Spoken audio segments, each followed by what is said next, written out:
Hi, this is Mark Bautista and you're watching PhilippineNews.com.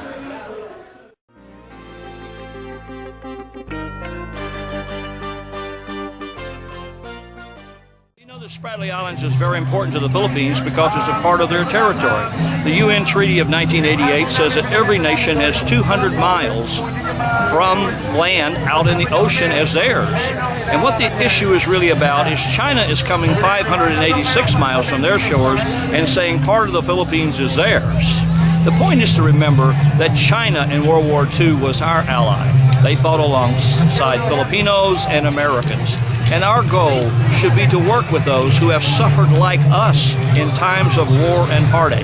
It's time for China and the Philippines and Vietnam and all of the countries that are in the area work together to build a better Asia.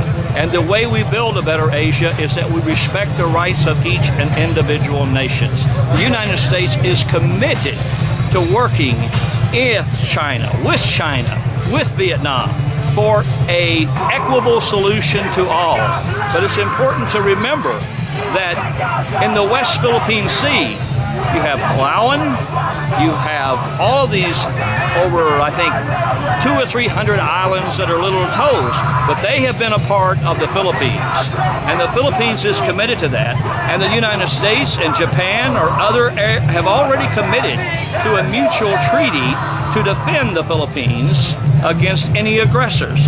So I think that when Secretary de la Sara went to Beijing and shook hands with the Chinese foreign minister, and that China would continue to respect the Treaty of 1988 and the law of the sea, I think this is a very positive development, and I commend the Chinese for coming forward and making a statement when there's so much controversy.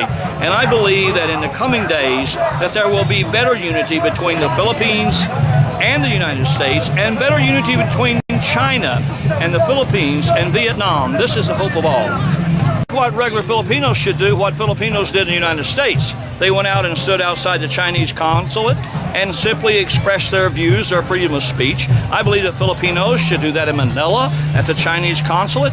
I believe that Filipinos should rally and stand behind their government in this struggle, and in that we should uphold the whole of life. Certainly the Philippines should go to the UN. Certainly they should do what is appropriate in appealing to the UN and other regulatory bodies. That's their privilege.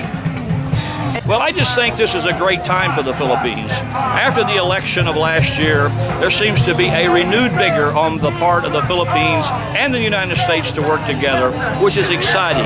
I encourage all Filipinos in the United States and in the Philippines to work together to build a great country. You know, Noynoy Aquino said something in his speech.